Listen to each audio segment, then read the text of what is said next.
How do you get your nonprofit or church to survive in these ever-changing times? Well, fortunately, there are answers right here at the Ramp Church in Lynchburg with an upcoming seminar. This is not just a conference where you come and you take notes, you go home and do nothing. This is a multifaceted event. So it's not a bunch of people talking in series. We'll have what's called transformation talks.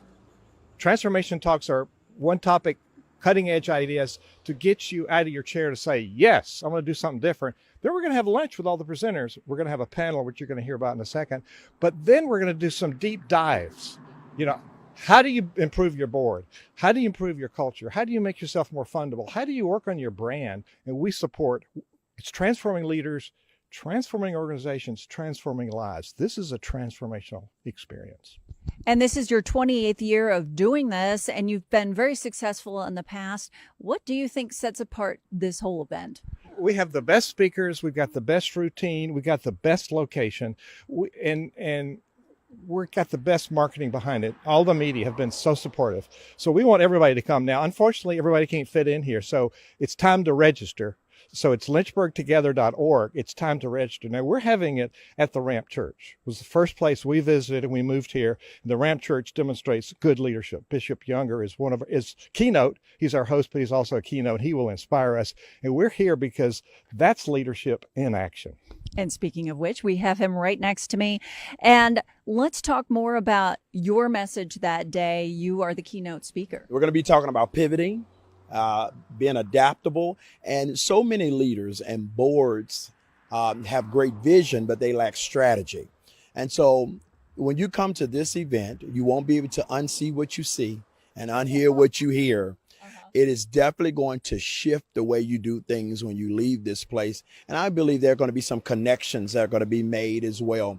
I've been blessed to teach leadership everywhere from Mongolia all the way here to the States. I pastor 3 churches. Wow. And even though I pastor, one of my churches is in Brazil, so they speak a whole different language, but the leadership principles are the same.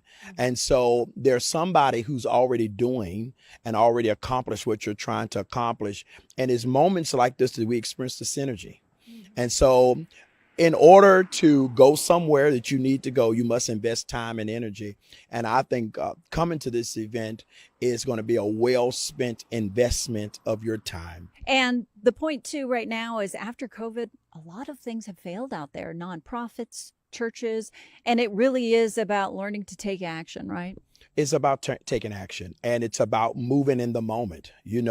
Before COVID, it was just a small amount of churches that were using the internet to stream their services and give in different ways. We had to pivot in such a way to still give Holy Communion to our church members by driving a drive-through communion. People who are not willing to change will not be existing. And Reverend Taylor, let's talk more about the panel itself that day. Thank you. I'm going to be privileged to be a part of people whose voices may be underrepresented or might get hushed at a board table or a leadership table. I myself have had experience of being in the minority as a female on a board and really not having a voice or not having an equal voice at the table. And there's a missed opportunity.